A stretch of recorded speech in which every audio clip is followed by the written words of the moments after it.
All right. I think that makes everybody happy that we're to item number R7. I will make the obvious acknowledgement that I am aware of. This is record attendance for the Shasta County Board of Supervisors, at least in my tenure on the board.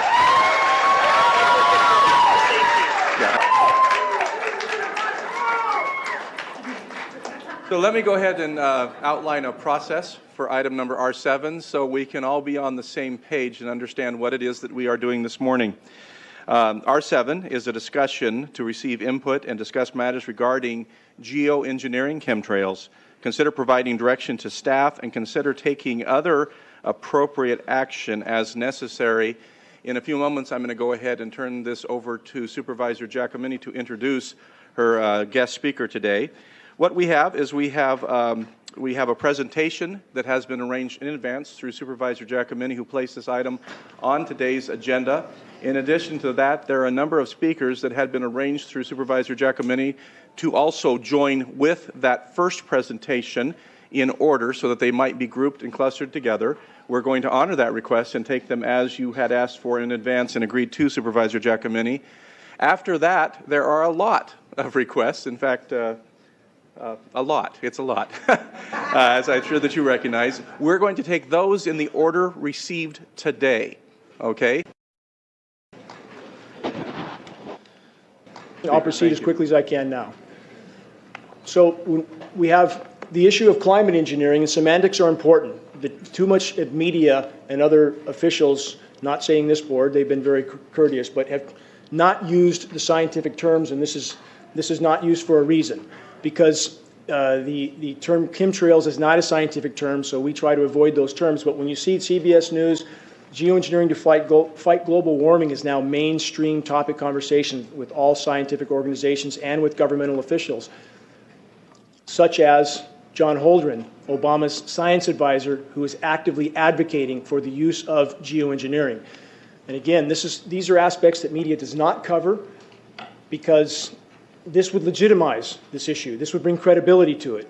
So we do have, again, science data it's too extensive to document here, but when we have current administration officials advocating for these programs and the immediate need to implement these programs, this subject should not be marginalized as it typically is by media. When we have, this is from MIT, this diagram is from MIT, where you clearly see an aircraft spraying particulates out the back. Now, again, this is mainstream scientific discussion. We have every major science institution talking about these issues right now, that these programs must be implemented. And so again, what we ask is that this issue be given attention. And our point here today, irregardless of where the contamination is coming from over Shasta County and the rest of the globe, we ask that the science be looked at and that the legitimacy of this issue be acknowledged with the science terms, that this is brought to public attention and brought into a public dialogue. This is, again, only the tip of the iceberg for what's available for documentation. This is a 40-page congressional research document, Geoengineering Governance and Technology. There's a number of documents like this. We have, even going back to the 60s, for example, we have 80-page presidential documents outlining the scope and scale of these programs even back that far. We see skies like this.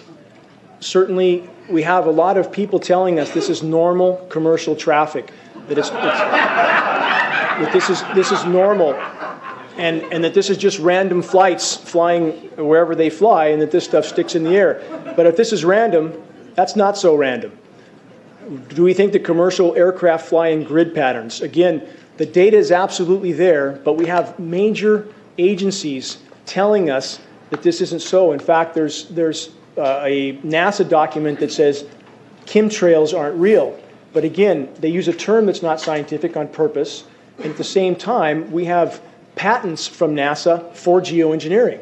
So there's been a tremendous effort to try to marginalize an issue that's tremendously impactful for all of us, equally impactful.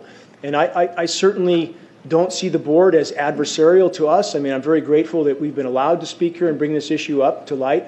And for our point, I think acknowledgement and disclosure is due for, in this case, for local agencies, the contamination issue. Because I've spoken in front of California Air Resources Board. I've spoken in front of the California Energy Commission. And it seems that all these agencies are unwilling to look at this issue. And at this point, there are certain factors that can't be denied. And contamination is one of those factors. So we have NOAA, the National Oceanic and Atmospheric Administration, admitting on the record that the atmosphere is now full of particulates and they don't know where they're coming from. So this is quite astounding when you have the agency that's supposed to study this issue that's literally unable to identify the source. When I spoke in front of the California Energy Commission in Sacramento, they acknowledged the state was losing 20 to 40% of its rainfall from, quote, particulates of unknown origin. But that investigation was never followed through. There's an investigation going right now with state water quality. I spoke to that representative. Their Fish and Game has acknowledged that there's aluminum running down the waterways. I spoke to the representative with California State Water Quality, who made it clear that they were not going to test the rainfall for this contamination. But isn't that where runoff comes from? So again, we have an unwillingness to look at the obvious sources. This is a satellite image. It's a little foggy, but if you look closely in the bottom left quadrant, you can see aircraft trails blanket spraying the Pacific. This is visible on satellite imagery every single day. These silvery white skies we see are particulates blowing in from the coastal regions, and we have patents stating the dire need to enhance the marine layer to try to deflect some of the sun's incoming thermal energy. It's called solar radiation management. So when we have satellite imagery of this happening and planes flying in loops and grids, and we have this material blowing in on us, it's coming from somewhere. And CARB, this is important. We know this metal's falling on us. I furnished you guys today with about 40 lab tests from the state-certified lab showing a very, very substantial amount of metal. And again, aluminum does not exist in the environment in free form. That's important to remember because a lot of agencies try to say it's a common element, we should expect it. This is not the case. It doesn't exist in free form. So it's coming from somewhere, and CARB has told us it is not coming from China. So we know it's a more local origin. Now, we have a UV issue. This is another matter of disclosure for the board. We have a known, verifiable, indisputable contamination issue, and we know the board can't stop this. Nobody here expects that. We know that's far beyond the scope of the board, but we do have a contamination issue that's a danger to the citizens.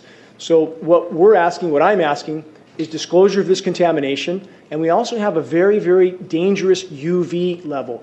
The bark is being burned off of trees in town. We're metering this UV with state-of-the-art meters. We're seeing UVB levels 1,200% higher than we're being told. And this is a government document, National Science Foundation, acknowledging that injecting sulfate particles, which is geoengineering, stratospheric aerosol geoengineering, will decimate the ozone layer, destroying from 1/4 to 3/4 of the ozone layer. So this is very significant, and this goes hand in hand with what we see. Again, article, unprecedented ozone hole opens up over the Canadian Arctic. We have very substantial northern hemisphere ozone depletion. Ozone depletion over even northern California is very substantial. We're seeing very dangerous UV levels. We're simply asking that that be disclosed. That's all. So again, this is a public health issue that we believe is necessary to disclose. This is a headline from a week ago. Blazing world record strongest UV rays ever measured on Earth. Many of you are familiar with the UV reading. A rating of 10 or 11 is considered extreme. NASA has just recorded, in fact, this is 11 years old. I don't know why it took 11 years for them to disclose this. Readings of 43. 43 is absolutely lethal to be outside. I mean, it's very dangerous to be exposed to that. So, again, we have very high readings here. We're asking for that to be disclosed. Health effects of UV radiation. The list is much longer than what it shows here, but we're seeing everything we would expect to go along with this exposure going off the charts. So, again, this comes down to a recognition of what's going on in our skies, and more importantly, where this board is concerned, an investigation and disclosure of the contamination and UV issue, which again is a public health hazard. These are trees in our local parking lots here. The bark is completely burnt off these trees. Foliage is dropping. Branches are dying off on the trees. The trees in Redding don't look good, and this is not just a drought-related issue. And I've been in the field with USDA soil scientists measuring also soil pH changes, and this is another arena where we know this contamination is happening. We're seeing pH changes of 10 to 12 times toward alkaline from established USDA soil baseline studies. So again, one more source of confirmation that this contamination is indeed there. Trees in Reading, again, when I moved here 12 years ago, the trees looked outstanding in this city. Now they look quite horrific and getting worse by the day. And this is exactly what would be the known and expected effect with extensive UV damage. Geoengineering causing drought. All of us know we're being droughted out. For 10 years, I've said, because the science says so, that the more they aerosolize, the less it will rain here, period. So, again, we have yet one more confirmation of when they spray upstream in our storm track, it diminishes and disperses our rain. Mr. Wiggany, I'm going to ask a question. How Yes. much time did we have scheduled for? Okay, has that already passed? So that was a 10-minute beeper. So let's do this. How much more time do you think? 30 seconds. Okay, very good. We 30 want you to be able seconds. to Thank conclude. you, Thank Les. you. Thank you.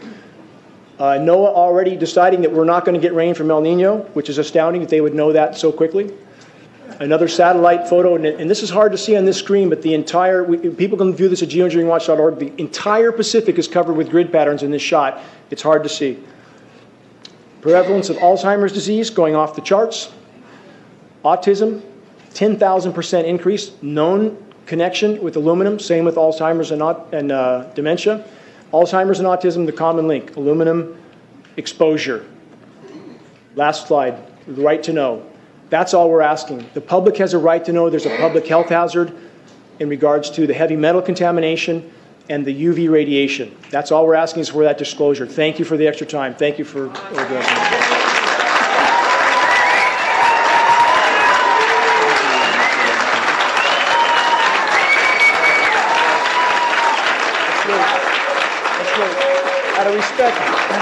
Out of respect to the supervisors, they're showing great courtesy that no other board has had the courage to do yet. So let's give them all the respect they deserve. Oh, Mr. Whittington.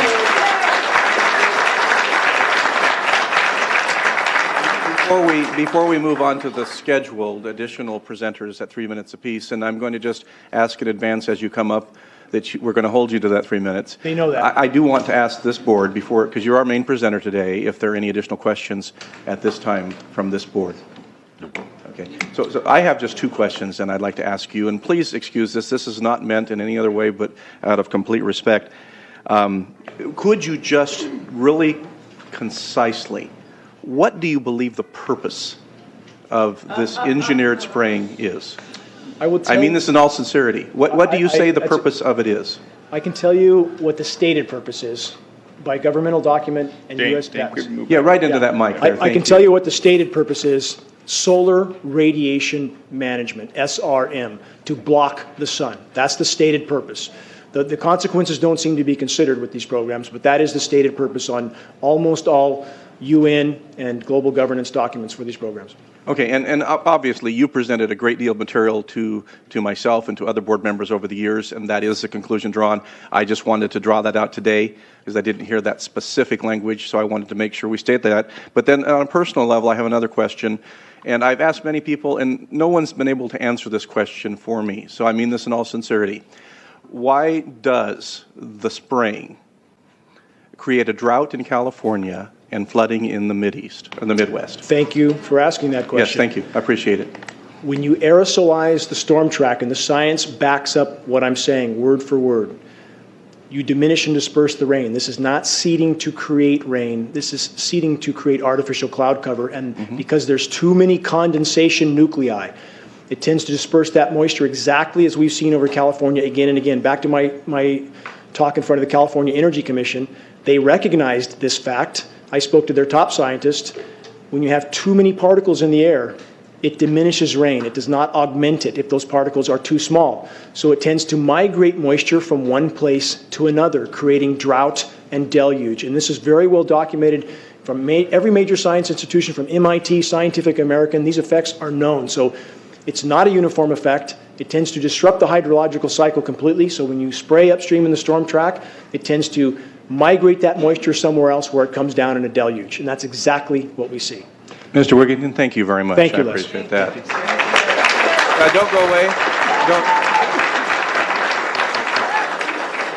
Folks, I know your encouragement and your passion, but we have other requests to speak, and we're going to kind of be here all day if we... Mr. Wigington, if you'd come back again, please. We're not through with you yet. Supervisor Chappelle.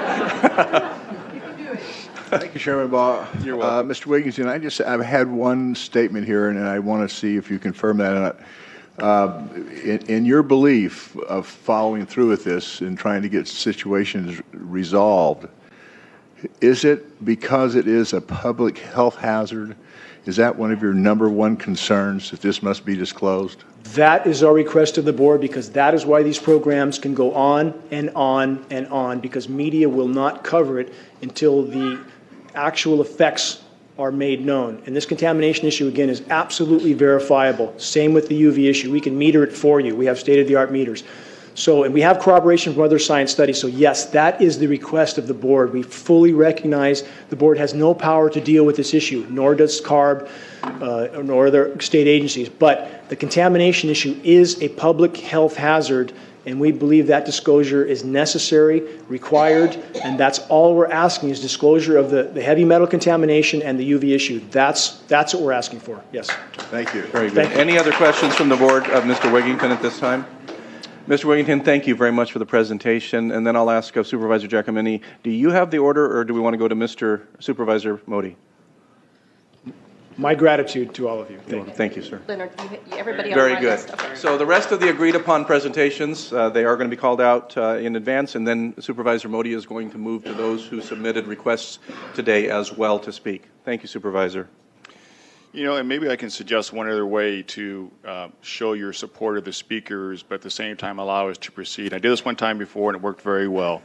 Rather than yelling or clapping, perhaps if you just choose to raise your hands, that will show us that you support the speaker, but it also will show, as I'm sure you plan to do, is to show, show the support to the media.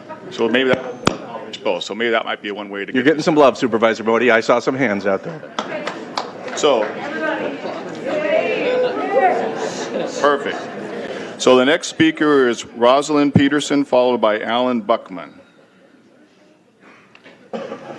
Hello, my name is Iraja Sivadas. Rosalind Peterson of USDA was not able to make it today, and and Dane Wington asked me if I could fill in for her. As I said, my name is Iraja Sivadas. I'm Welcome. Thank you. I'm a disabled combat veteran. It's the longest I've stood up in a long time. I really appreciate that you are taking time to listen to us today. I am an instructor of mathematics at Shasta College and a member of the Union for Concerned Scientists.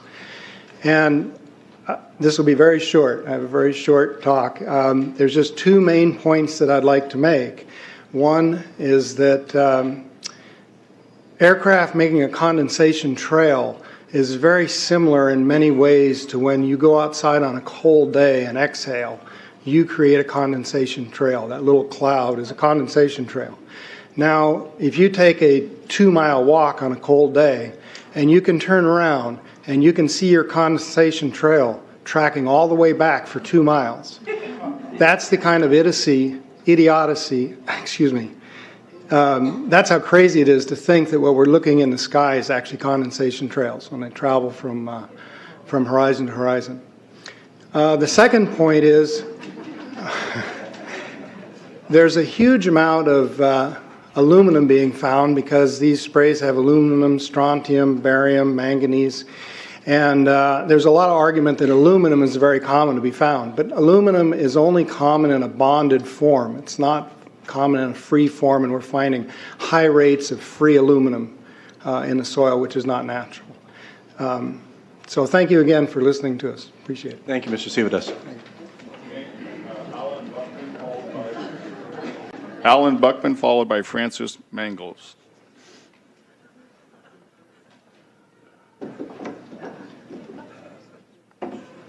One quick comment was Rosalind was really sorry she couldn't make it today. Her mother fell and broke her wrist, and so she has to take care of some hospital duties. Anyway, I'm Alan Buckman. I was a weatherman in the United States Air Force.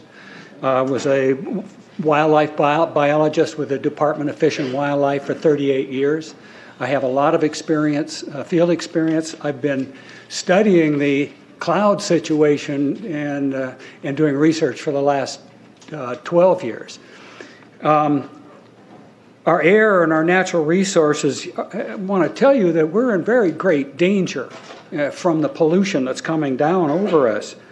And we've been led astray by the military-industrial complex, and they're responsible for the cloud's creation and weather manipulation programs. They're dark operations. That's why they're not out in the media. Now, I'm here to give you testimony that chemtrails, they're not contrails, are indeed real. They're spraying almost every day. I sit out with my wolf dogs in the afternoon, and I watch the clouds and watch the spraying program going on. We have clouds in the sky we've never seen before. Almost every day I'm seeing clouds I've never seen before. And NASA has been even named a few of these new clouds. And it's really interesting, but NASA is a corporation. I want you to know that.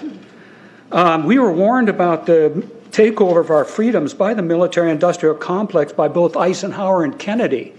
And Eisenhower in his parting comments, and then Kennedy later. I think it's obvious now with the Citizens United and McCutcheon rulings that they're gaining traction on us, folks. We are in trouble more than just a spraying program.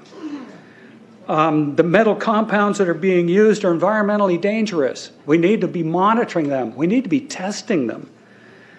And because our previous inquiries have gone nowhere, I really appreciate the opportunity to speak with you and hope that we can find some testing program by certified testing laboratories to actually measure these effects, and so we have a basis on which we can protest, you can protest, if your concerns match mine. And believe me, I'm seriously concerned with what I'm watching. As a wildlife biologist, I've been watching the ecosystem collapse. When you lose all your stream organisms, when you have aluminum overload in your streams, you're killing your microbial bacteria and you're disrupting the entire ecosystem. So it goes way beyond just a little bit of pollution. How did Monsanto know to create aluminum-resistant plants? I don't think I've heard anybody ask that question. Okay. So what I'd like to suggest to you... So that would be your notice to draw to a conclusion, please. Yes, sir, I was just going to do that. I would like to ask you to put a little bit of funding towards some real testing programs of snow and rain and vegetation. Now, I've tested lichens and found very high levels in the lichens, and they get all of their nutrients from the air and the rain.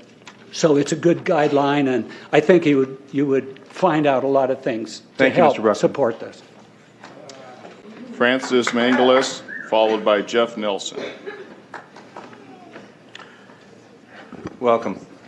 Greetings, gentlemen. Thank you for the opportunity. I'm a retired scientist, bachelor's, cum laude in forestry, master's in zoology, 35 years, USDA scientist, Soil Conservation Service, U.S. Forest Service, civil service equivalents in range, wildlife, fisheries, geology, agriculture, soils, ornithology, entomology, botany, mycology, hydrology. Am I qualified to speak? Just letting you know it.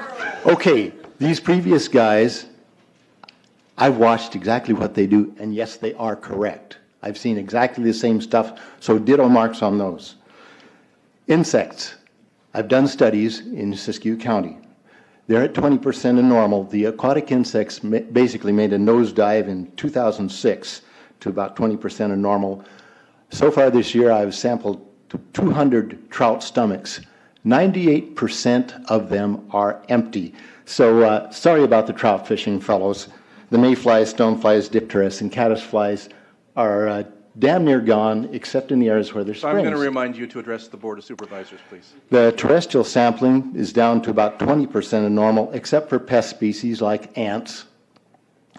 We're seeing a loss of the major bird species, and as the gentleman said, the ecosystem is unraveling, and Audubon's been telling you that for years. You want some figures? Okay, latest water test, tested the rain. 13,100 micrograms per liter of aluminum in the rain in 2013. Normally, it should be 0. So 13,100 is pretty damn much, folks. It used to be 0, then it was 100s in the 2000s, and then since 2010, it's into the 1,000s and the latest 13,100. In the snow on Mount Shasta, pristine Mount Shasta, 61,000 feet, no, excuse me, 8,000 foot level, 61,000 micrograms per liter, 4 times the amount that is found in the soil up there. Where in the hell is this stuff coming from if it's not coming from the soil? Now, normal, again, it's, these tests are international in scope. We're seeing this all over the world, guys. Okay, pH of acid soils is 20 times more alkaline. The aluminum in the soil has doubled in the last 10 years. The rain normal was 5.6. It's 20 times more alkaline. Aluminum blocks essential nutrients. I am unable in my garden to restore normal pH, and that's because nanoparticles are now in the circulatory systems of both plants and humans. So welcome, fellow guinea pigs. The collapse and decrease of agriculture is something I worry about even more than the previous info about autism and Alzheimer's.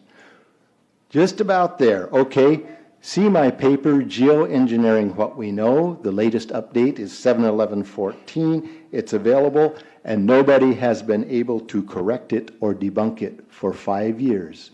Thank you, Mr. Manglis. Jeff Nelson, followed by Russ Lazuka. Good morning. As you can see, I was a airline pilot, and 9 years as an instructor. Last 7 as a lead instructor at the largest flight academy in the world. Part of that job was teaching all these pilots about engines and weather. The pink here is left over from the 4th of July. It was supposed to be red, gray, and blue. And the red did not go away, it turned pink. Anyway, make it short, sweet, and simple. Jet engine is very simple. It sucks, it compresses, it bangs, and it blows. And so what happens is these turbines suck the air in, increasing the amount of density of the air, goes into a combustion chamber where it's heated and expands again, comes out as thrust at a very high temperature, similar to when you blow up a balloon, you let the balloon go and it goes straight, flying off. Now, when that hot air exits the tailpipe, this occurs, the contrails, not the chemical, the contrails occur because of cold air, minus 30. It takes a high altitude, around 30,000 feet plus, and that air turns to, there's carbon dioxide and water vapor in that exhaust. That turns to ice crystals, and that's what you see, the white stream behind it. Those white crystals of ice warm up, dissolve, and the smoke goes away. And it never lasts more than a minute. Usually it's in seconds, depending on outside air conditions. What we're seeing now, and I first could not believe it, and I started looking at the skies, and these are not normal. They're not natural. There's something going on. I don't know who it is or why they're doing it. All I can testify is it's not natural and it's not normal. It's got to be some outside influence doing that. Thank you. Thank you, Mr. Nelson. Russ Lazuka, followed by Hamid Razbis. Thank you, Mr. Chairman and board members. Rabi is the last name. Hamid, first name. I'm sorry. Yeah, that's fine. Right, I heard something Yes, similar to my name. That was close enough. I'm a neurologist practicing in Reading for 17 years. And in the past 5 years, I have seen the number of patients with Alzheimer's disease, Parkinson's, and other neurodegenerative diseases tremendously increase, almost quadruple. What is the reason for that? I don't have enough knowledge and data to draw a conclusion. And basically, even no one center, even university-based center, can come to a firm conclusion for the reason for that. But the explanation that they provide to us, that the reason for increased number of these patients is because of increase in the population of aging people.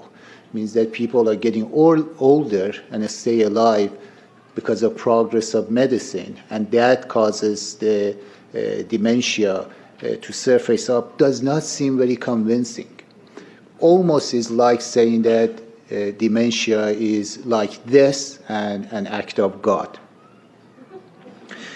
On the other hand, we do know that we have a trend of thought for a long time that we make a mistake and we jump into a very simple, the most simple or a straightforward, fixed it at any price solution.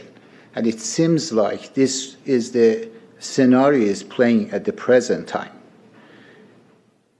There are many activities that are reported. We hear bits and pieces, but we don't really have the whole result from it. And we do need to put the burden of proof on those who have the authority and have access to the data or the activities that are happening all over.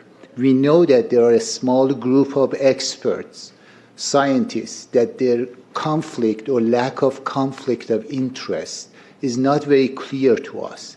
Basically have the eyes and ears of those in power in the government, and they are circulating the idea of this so-called quick fix for environmental calamities that has happened. And that is what is basically geoengineering.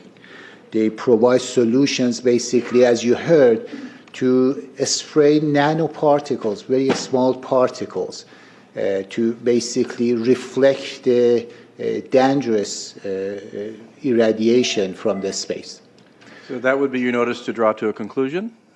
Okay, so what I'm getting to conclusion is that these nanoparticles, they basically trigger a programmed cell death in the brain, and that is the ultimate path we see in Alzheimer's. Thank you, Mr. Reese. Russ Lazuka, followed by Fred Meyer.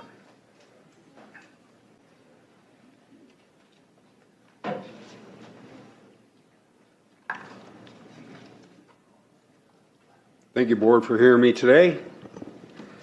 My name is Russ Lazuka, Shasta County resident, 20 years, U.S. Air Force veteran, 17 years of aviation experience, and 15 years as a commercial pilot, to include Delta Airlines. That being stated, I have witnessed various weather phenomena. Additional education pertinent to this issue: I'm a certified arborist, was contracted to PG&E, and later as a supervisor with Aspen Tree Service. My primary job was to advise clients of hazard tree situations, meaning dying trees and removal of same. Humans in many ways react to outside environmental elements very similar as do plants. One example is absorption, and they are today in declining nature of respiratory failure. Lack of water and absorption of toxic chemicals are the main killers, along with very high UV. Commercial aircraft are assigned a code, a radar identification called a squawk. They are assigned altitudes and airways like highways in the sky. Contracted tankers, that is civilians like Evergreen, flying for the purpose of weather modification, will not have a squawk code, nor will they be on an assigned airway. They will also be on military radio channels. Commercial air traffic control will not be able to inform commercial pilots of approximate aircraft. Therefore, you look up and you see all these grid and crisscross patterns of aerosol in the sky, and there are no passengers on board. Those trails, if they are true condensation trails, will completely dissipate within 15 seconds. A statement issued by the United States Air Force that contrails become visible roughly about a wingspan behind an aircraft. A Boeing 757 has a wingspan of about 125 feet. That means behind the engines of that aircraft, you will see a chemtrail of 125 feet that will quickly dissipate. Evergreen Aviation admits the weather modification spraying. I got a patent number here. They call them chem bombs. Got a beautiful picture that you can go online and find. Tons of aerosol can be released in a line up to 250 miles or in huge clusters. That's when you see the interruptions in the sky of batches of artificial cirrus clouds. However, behind an aerosol spraying aircraft, they stream, persist, and according to the winds aloft, will dissipate only after hours of lingering because the chemicals are falling out of the sky onto the planet. I will close with this. No one has to have prescience to become informed. It's there. Look up, look around. There are no contiguous states, nor Alaska or Hawaii, nor the future state of Jefferson or any other continent who is impervious to the aerosol chemicals and contaminant particulates purposely sprayed in our stratosphere. Thank you. Thank you, Mr. Lazuka. Fred Meyer, followed by Mark McCandish. Hi, I'm not Fred Myers, but I'm stepping in for him. I'm Dr. Frank Lavolsi. I've been in the community since 1980. It's good to see you, Dr. Lavolsi. Good to see you too. Thank you for holding this meeting. I became interested in chemtrails about 8 years ago when I was in Hawaii, and the Hawaiians are really being very vocal about it. Every place I've gone in the world now, and most recently Quebec and Prince Edward Island, Nova Scotia, Maine, and Massachusetts, they're all over the place. I'm also a pilot, and I've flown into Travis Air Force Base on several occasions. There's a whole area designated to replenishing these planes that fly and drop this chemical on us. It's totally guarded. The people that are loading these planes with the chemicals are dressed in complete hazmat outfits. So if this is not harmful, why are they in a complete hazmat outfit? For those of you who don't know what a hazmat outfit, it looks like a spacesuit. So they're wearing this and we're not. As a doctor, I can tell you there's been about a 25% increase in lung problems in this area and in most areas that they're spraying. Secondly, I concur about the increase in number of Alzheimer's. They have since been able to take the aluminum and micronize it, which means it'll stay up longer. But it also means, and I don't know if any of you have noticed a metallic taste in your mouth when they're spraying, but you inhale that, it goes up through your cribriform plate and through your sinuses and into the brain. If you remember 8 to 10 years ago, there was this big move to get rid of aluminum from underarm deodorant because it causes Alzheimer's. Look what they're doing to us now. Any agency I've called, I've been stonewalled. Oh, this is being put on by the UN. Now, since when does the UN have airspace activity over the United States of America, or also over any other country, for that matter? And if that's the case, who's paying for it? And I bet you the taxpayer is paying for it. So all I can say is it's about time we get up in arms about this, because it is affecting our health. I look around and I see people are starting to look up and see this. Many times I've spoken about chemtrails, and I get this blank look on my face. What are you talking about? I'm saying, look up. As a pilot, before I fly, I look up. And so, boy, they're really out there working. I really thank you for this opportunity to speak, but it's high time that we as citizens of this great country take action. Thank you, Dr. Lavolsi. Mark McCandish, followed by Arundel Spindaleas. Thank you very much for this opportunity. I came here mostly as a person who's worked in the military-industrial complex, worked on F-106s in the Air Force, had a secret clearance, worked as a consultant to a variety of the top aerospace companies as a conceptual artist and a designer.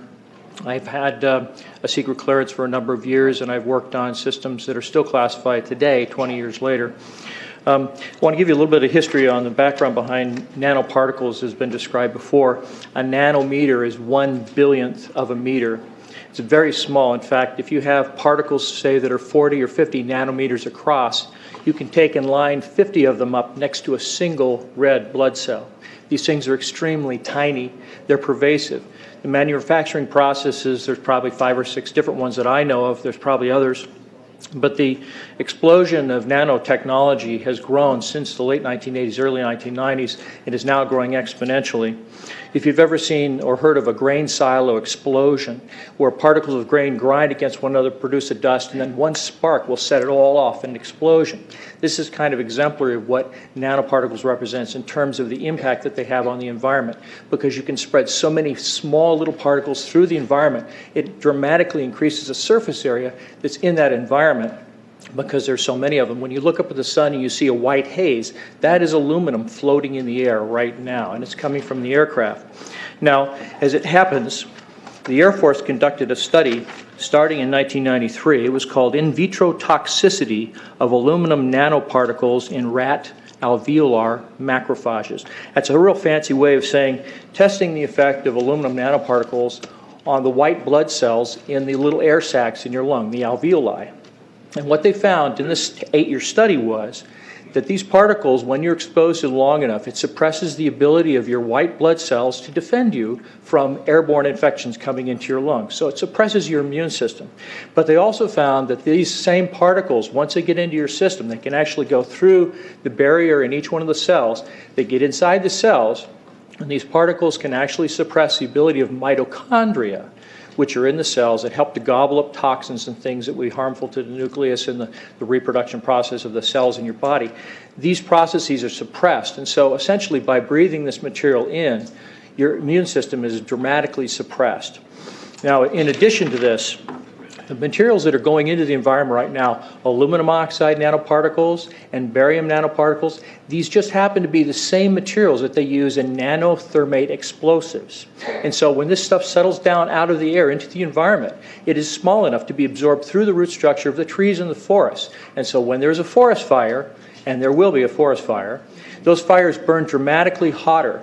The example out here near Ono is just one example. Oh, wow, that was fast. It goes by fast, doesn't Yes. it? So anyway, the we'll point draw that is to a conclusion. the point is that the cost of firefighting, the cost in the healthcare system have nearly doubled in the last 10 years. The amount of acreage is lost because of fires. The impact on human health is dramatic, and it's well documented.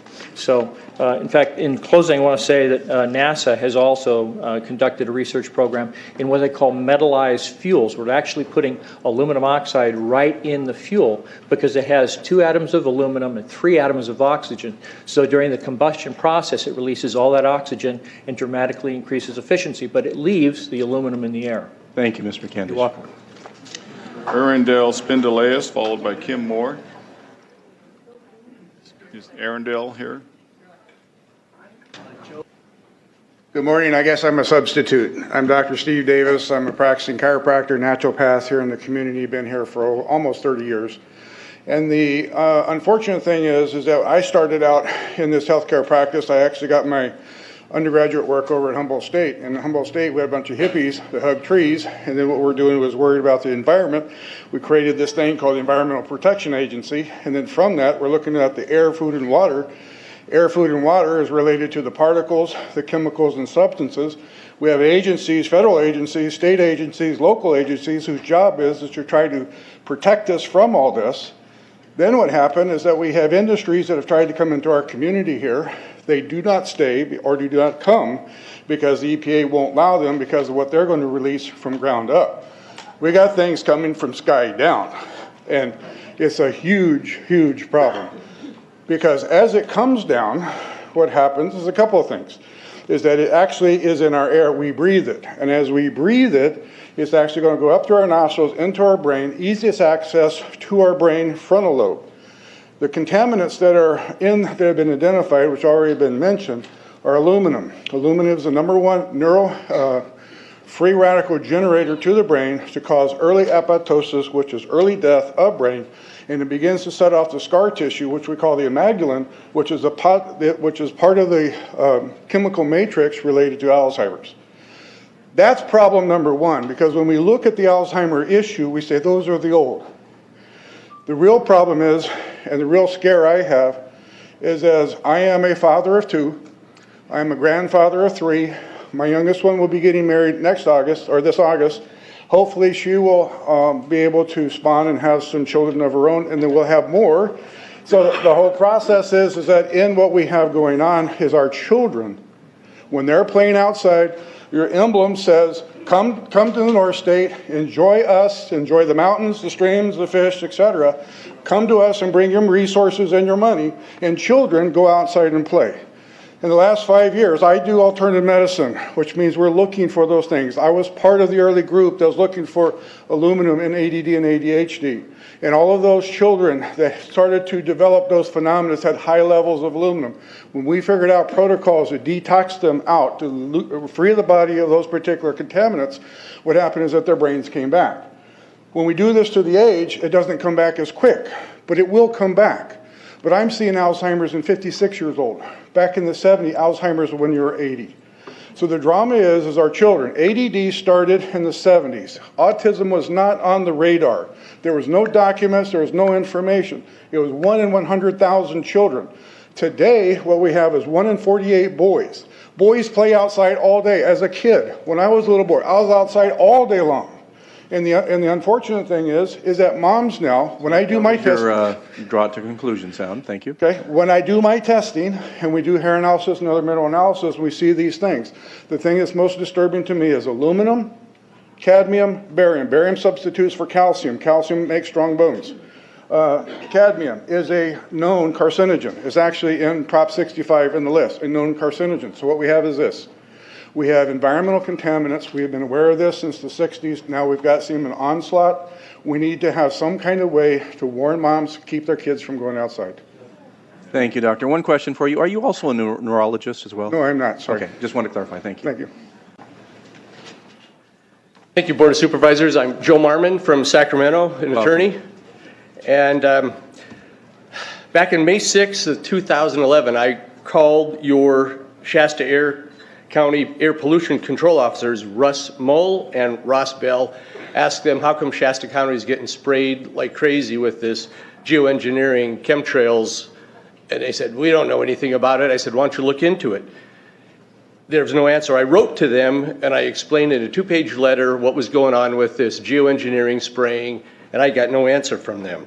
In that letter, I discussed the contaminants in air, water, and the snow that are out outrageous levels that should never be happening. It was an illegal contamination. I offered to meet with them.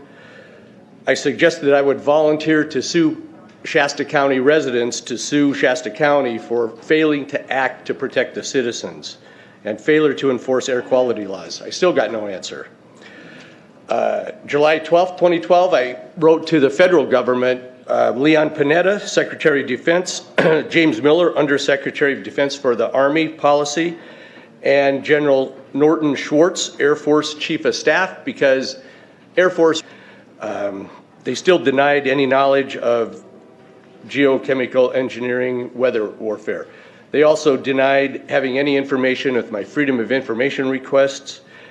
I personally tested water and aluminum, and I found aluminum had 47 times the normal expected amounts. Strontium had 10 to 20 times the amounts. Barium was 20 times. This is what the stuff looks like here. Collected, it looks, most people just think it's a cobweb, but I tested it, it has outrageous amounts of barium, strontium, and aluminum, but they destroy the sample, so I'm not letting this get away from me. I'm just requesting that the Board of Supervisors be strong and courageous like the Board of Supervisors in Suffolk County, New York. They outlawed geochemical engineering. Hawaii passed an ordinance against prohibiting geochemical engineering. I urge you to bar geoengineering in Shasta County and pass an ordinance. At least ask some damn questions. What the hell is all this aluminum doing here? Why are the trees dying, fishes dying? Why is there Alzheimer and aluminum spiking? And why are these fibers on the ground here in Shasta County? Thank you. Thank you, Mr. Marmon.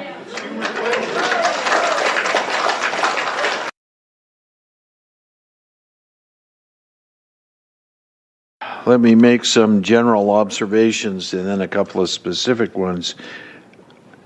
Today, the Shasta County Board of Supervisors has been the beneficiary of some sincere, passionate, and knowledgeable comments. And I thank you for those. I specifically want to call to your attention the outstanding work that is being done on this issue by Mr. Dane Wigington and Ms. Kathy Kresser. They've done a wonderful job. I think your comments outlining what the AQMD can do and can't do are valid.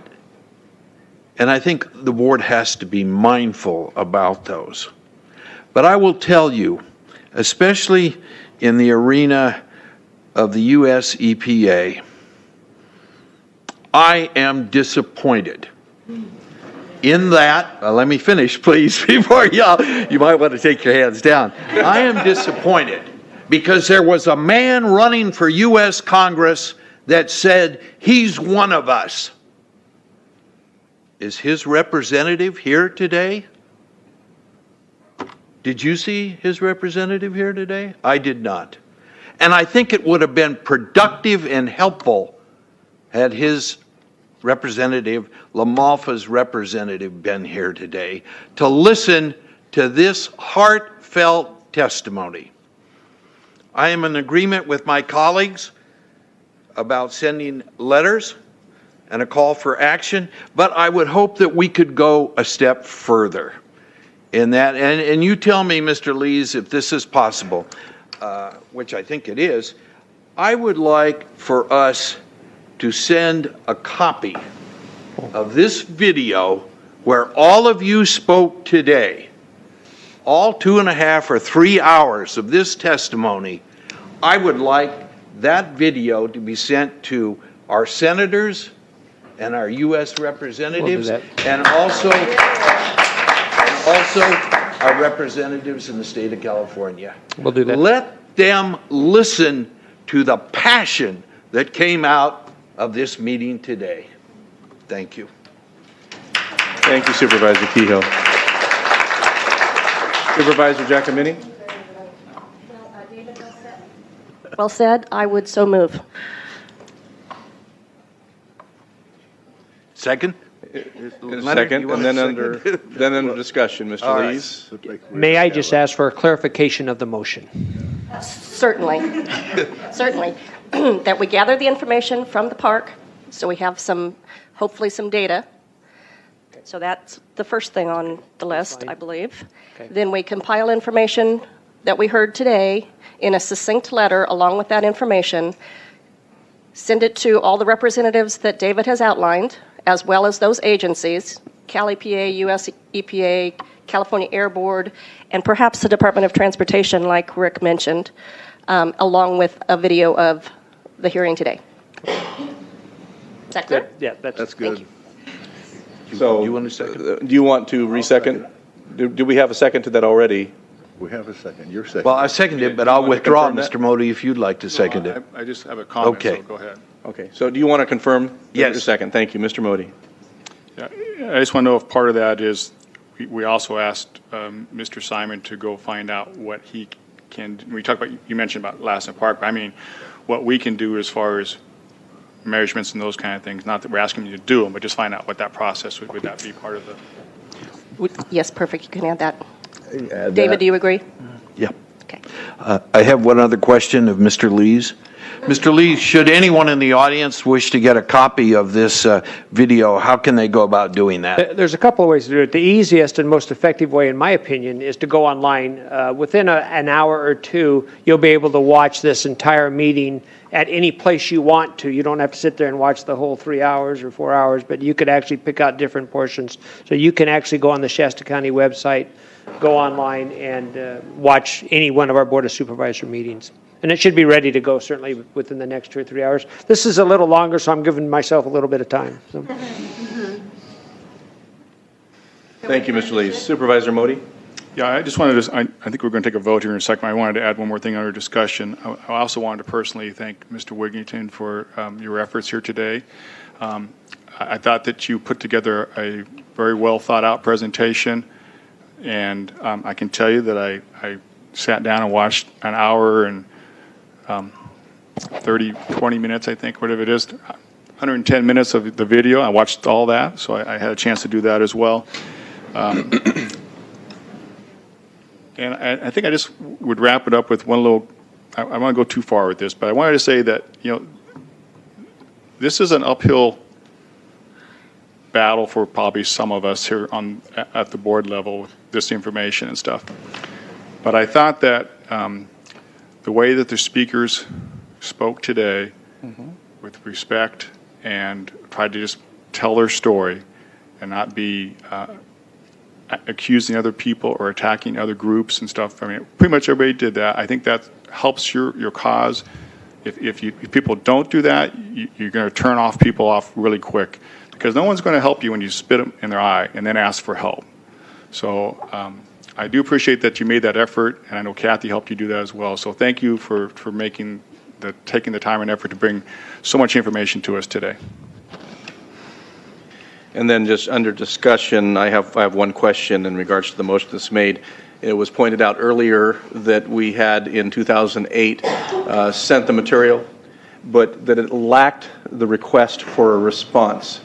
Can we include in whatever we send not just our request, I guess our demand that there be a response to the Shasta County Board of Supervisors? Maybe there's a better way of putting that, but I think you understand my point. In a timely manner. Yes. Correct. And I thought I embedded that in there, but if not, maybe you okay. did. Maybe you did, Okay, Larry, and I just missed it. Okay, thank you. Very good, very good. Is there any other discussion? Seeing none, you have the motion in front of you. I think it's understood. All in favor, say aye. Aye. Any opposition? Motion passes unanimously.